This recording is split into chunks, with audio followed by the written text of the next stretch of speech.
We ready now? Are you ready?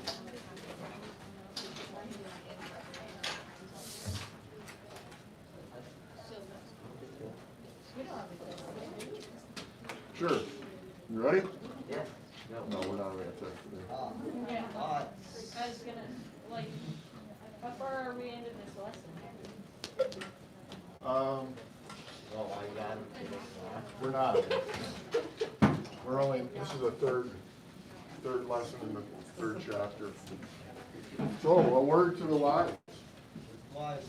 If you're ever using a metal pliers to loosen up a wing nut on a battery because it's really, really tight, even if it's a short little one like this, be really, really careful when you're loosening up the wing nut that you don't swing around and hit the other terminal, because if you do, it will get really hot and it will weld all the different pieces together. That's how you did. Yeah, some of the pieces were just little spot welds, but it was too hot to touch for probably 10 minutes. Yeah, I was lucky. I could have been on like the other side of Mud Bay. Because you can blow up doing that too. Because when you do that, hydrogen gas is produced.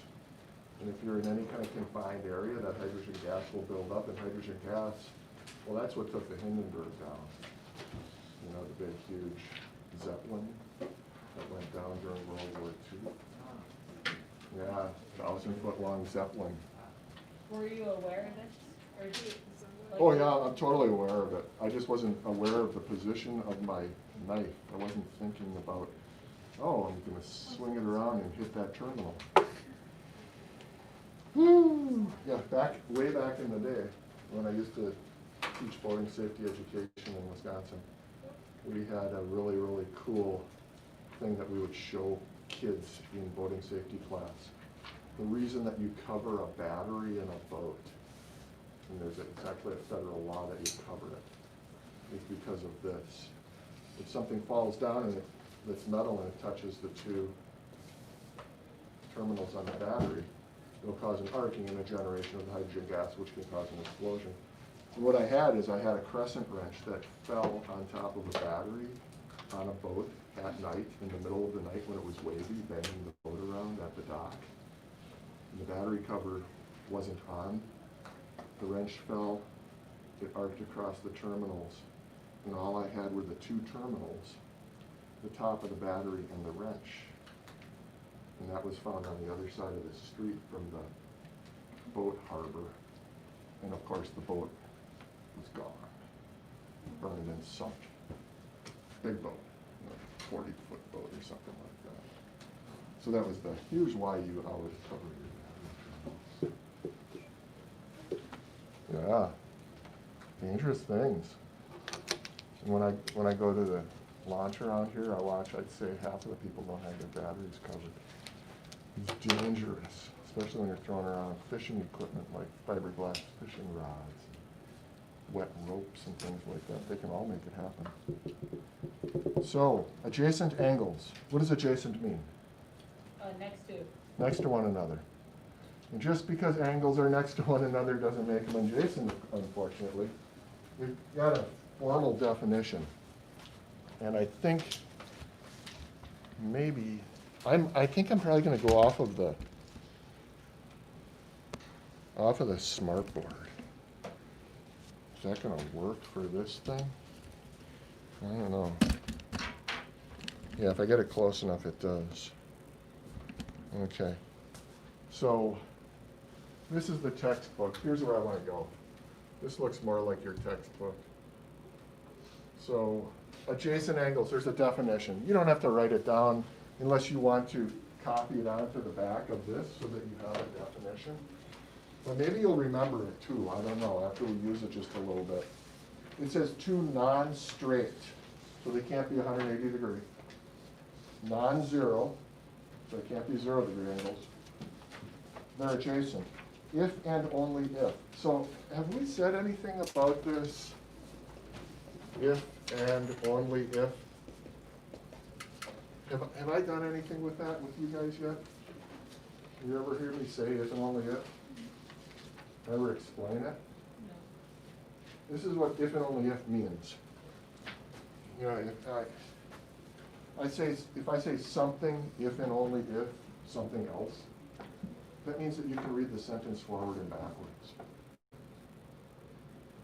Okay, that's what this means. And sometimes they use a symbol like this, if and only if, which means if you read the sentence from left to right, it's true. What was that? Oh, that's over there. Okay, but if you read the sentence from left to right, it's true, and if you read the sentence from right to left, or you read it backwards, it's also true.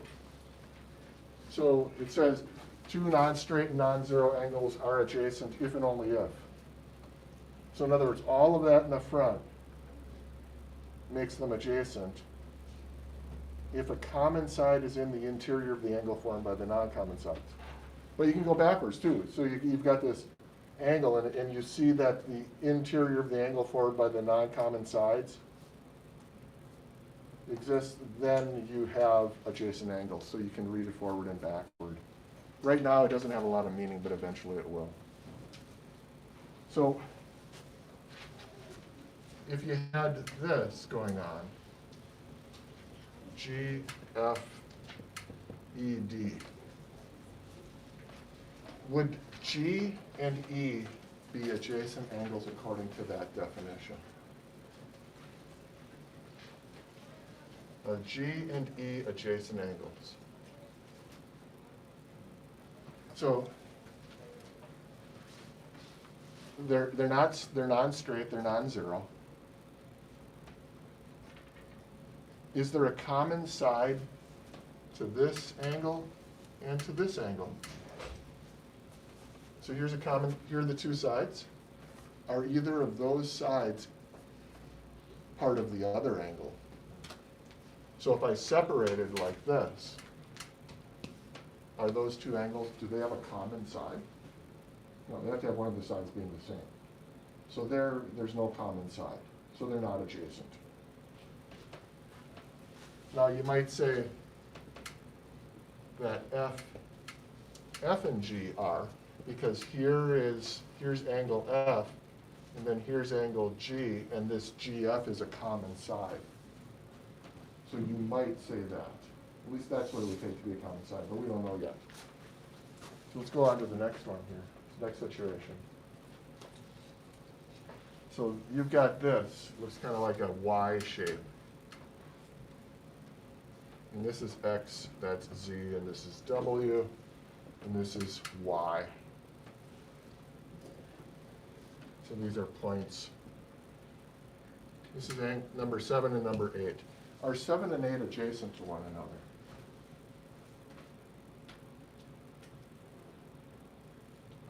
Hey, 50-50 chance, yeah? No. Yes, no. Do they have a common side? So here's angle 7, here's angle 8. Do they have a common side? Which side?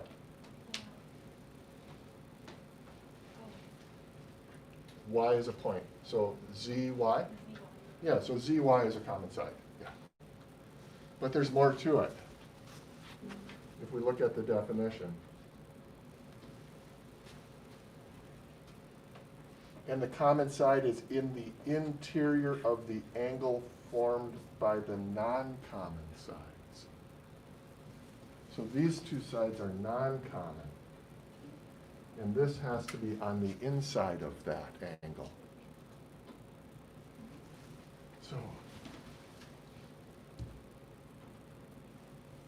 So this XY has to be in here. It has to be on the interior of the angle, and it's not. It's on the outside of XZW. So now they're not adjacent. So what would it take? It would take something like this.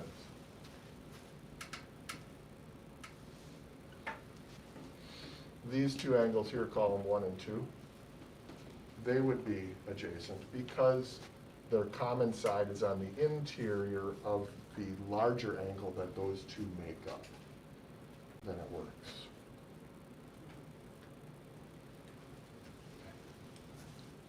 So let's keep going. won't dwell on that. Let's look at something that might be a little more straightforward.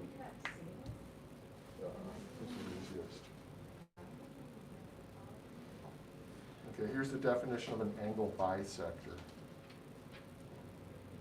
So the prefix bi, B-I, what does that mean generally? Or was that a gang sign? That's probably old, huh? Yeah, yeah.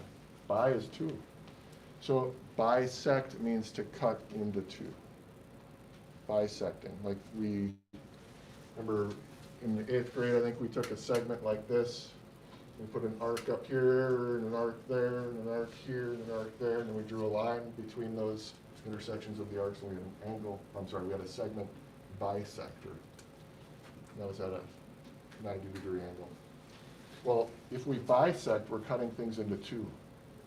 So if you look at this, QVP is bisected by VR. So if it bisects it, it makes the two smaller angles equal in measure. That's the definition of an angle bisector. So if we had, like if this was a rectangle here, and these were all 90 degrees, an angle bisector of this would be how many degrees on each side? If this is a 90 and you cut it in half, how many degrees on each side? 245. Yeah.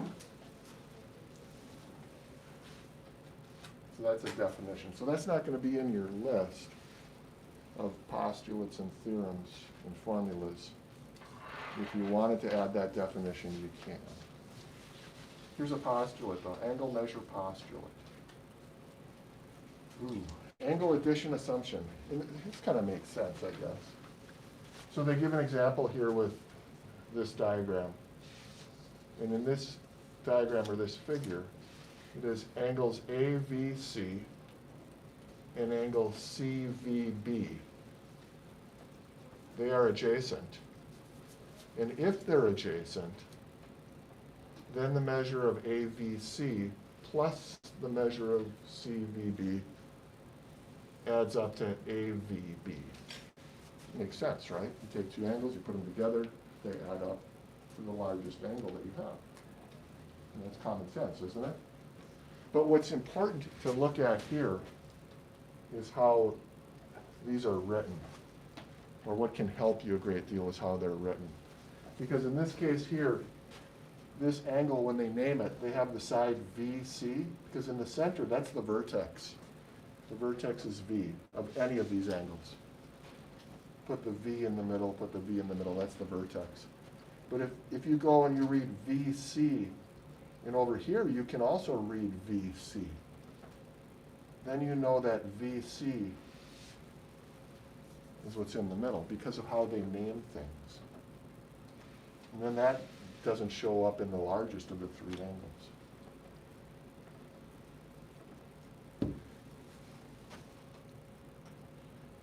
So, yeah.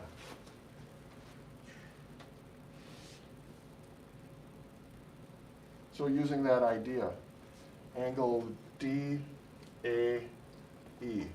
So that would be all of this from here to here. What would that angle be equal to in degrees? 125, because you just take 90 and add it to 35, right? Okay, so a formal way of writing that, of course we've got to make a mountain out of a molehill, but it's okay. If you're going to write that formally, you might say,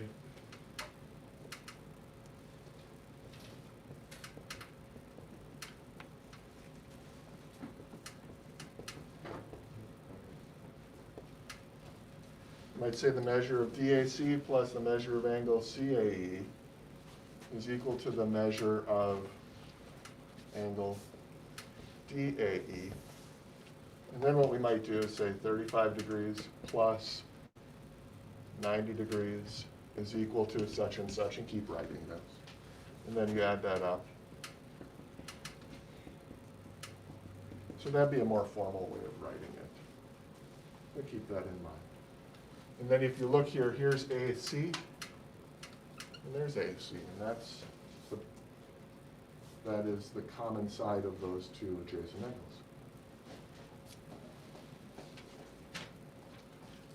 You're one of those big Nerf sponges. Don't fall asleep, Grace. You might miss 215. Okay, complementary angles and supplementary angles. This is something you guys probably recall. Complementary angles form a corner which is 90 degrees.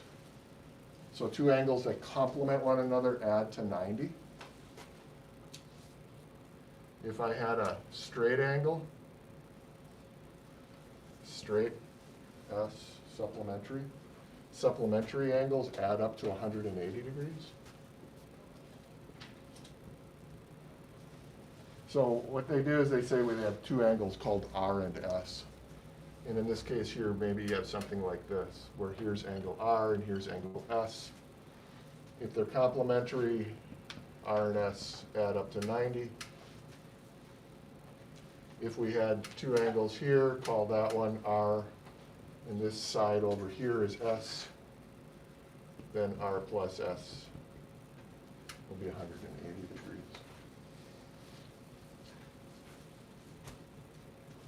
Here, draw a little bit over here. Let's say we had something like this here. Call this angle number 1 and this angle number 2. So if they're supplementary, they add to 180 degrees. But they also do something when they're put together. So here's one of the angles, there's the other. If you slide them together, then the pair of them make up a straight, what's this thing called? Line. A straight line. Therefore, they could be called a linear pair. Linear pairs are, they make a straight line, and they're going to be supplementary because they add up to 180 degrees. Because a straight angle is 180 degrees.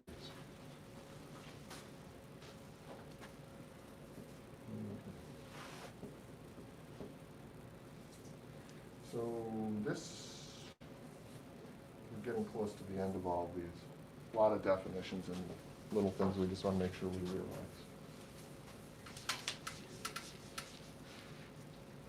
Okay.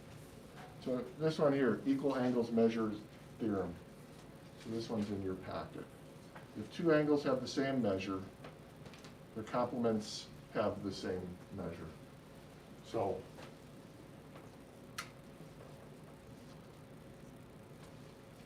let's say we had something like this. And if I drew an angle here that was 30 degrees. And over here I have another drawing of a 30-degree angle. What's the complement of this one?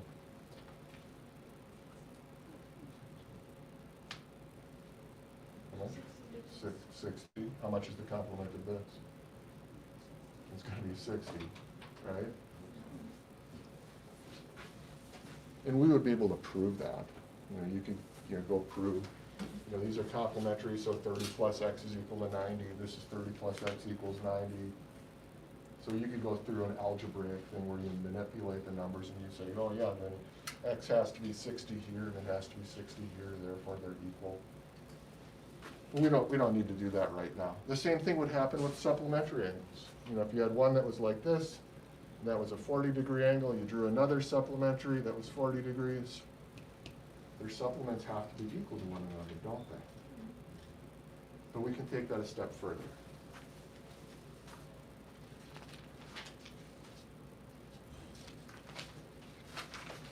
And you might be able to figure out what it is. So let's see here. I don't want to go in.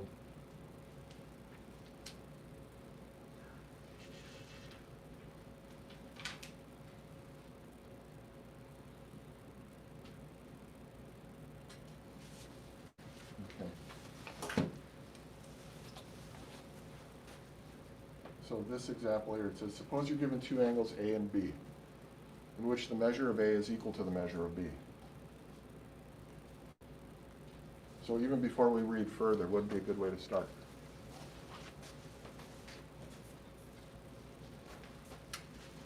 Say they're equal.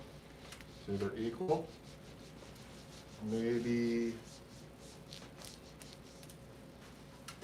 draw a picture. So here's A.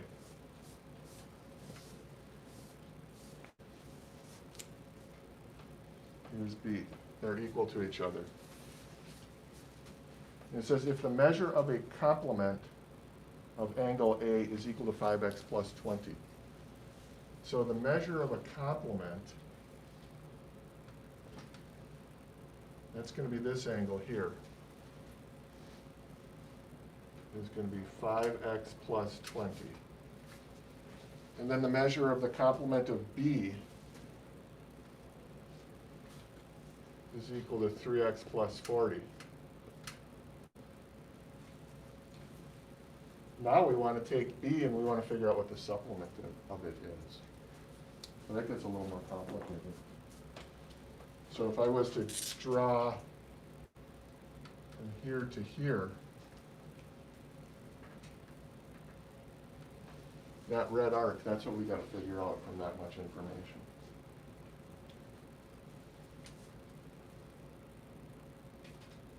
And we haven't been told any measurements yet, have we?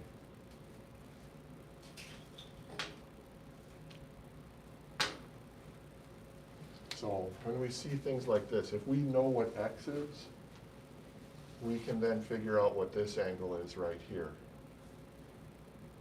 If we can figure out what this angle is, knowing its complement is B, we can figure out a number to add to that to get 90. And then we can get enough information, we can build it up piece by piece and eventually figure out what that supplement is all the way across. So how do we figure out what x is equal to? Yeah.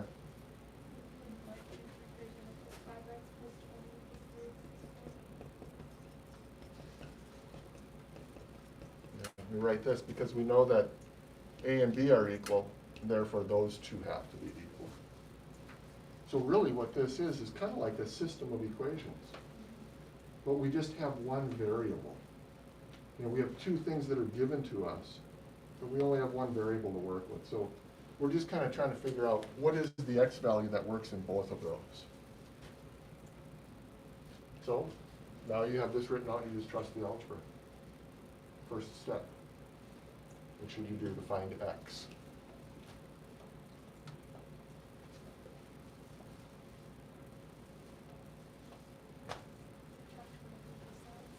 How much? 20. Subtract 20.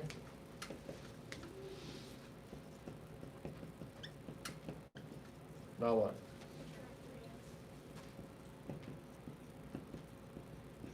And then?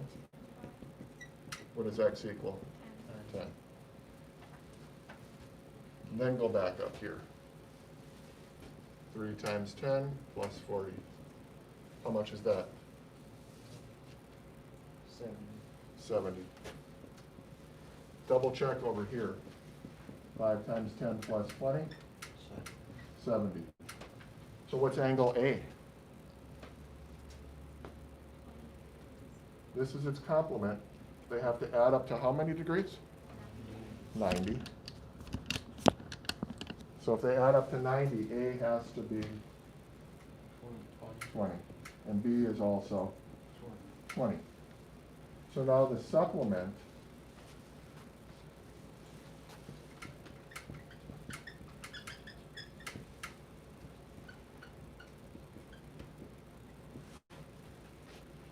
you get the 180 degrees is equal to the measure of angle B plus, I don't know, better not call it X. We'll call it Y. And if this is 70 degrees, what does the supplement need to be? 110. So, 110 degrees. So given information that isn't seemingly straightforward to give you the answer, you can go through a number of steps and dig the answer out. There. I can't hear you, I'm sorry.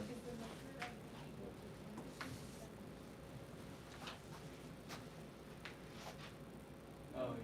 Oh, yeah, it's 70. Oh, thank you. Gosh, that's 70. Oh, we better change everything. If that's 70, then this is 70. So this is 110. Are we okay now? Just bad labeling? Are we okay now? 70 plus. Are we okay now? Okay, good. Thank you. All right, one more thing.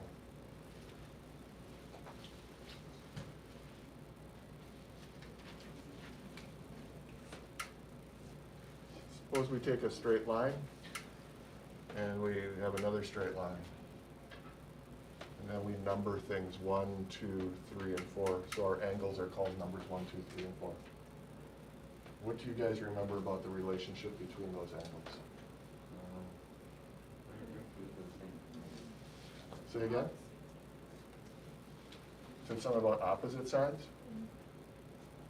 Is what's true about 1 and 3? Same measure? Yeah, and 2 and 4 have the same measure, don't they? 1 and 3 are vertical angles. 1 and 3 are vertical angles, yeah. They're vertical because they are on the opposite side of the intersection between two lines that made them. They're on the opposite side of the intersection of two lines that create the angles. So the measure of angle 1 is the measure of angle 3, measure of angle 2 equal the measure of angle 4, because they're vertical angles. What about 1 and 2? They're supplementary. They add up to 180.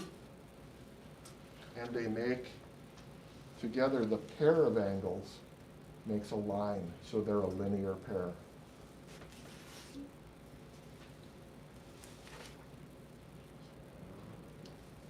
Yeah. So 1 and 2 make a line. They add to 180. They're supplementary, and they are a linear pair. Let's see. Hold on, wait. Hold on. I'm confused. Is B 1 not 70?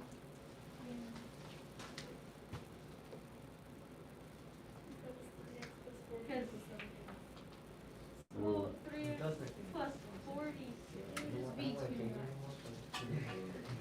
Yeah. Hold up. Shoot, no, whoa. That's why you bring pencils. So these are each 20 because these add up to 70.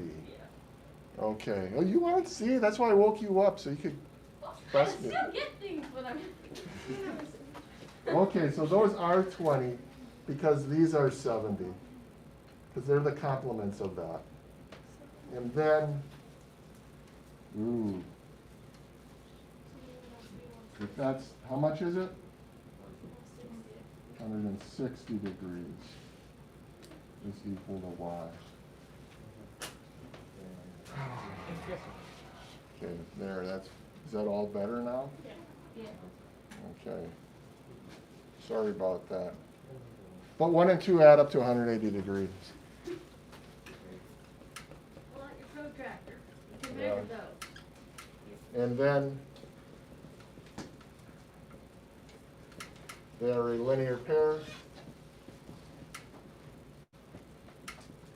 And they're supplementary. And all three of those pieces of information kind of fit together. It can get kind of mucky in the theorems and the postulates. But for now, if we say that we have a linear pair, that's a theorem, we can presume then that if there's a linear pair, they add up to 180 degrees, and they're supplementary. So all three of these facts fit together very closely. Even though the book will break it apart, we don't need to. And you'll see this over the next few weeks. We can lump all three of these facts together. There, that's a whole lot of blue and yellow stuff.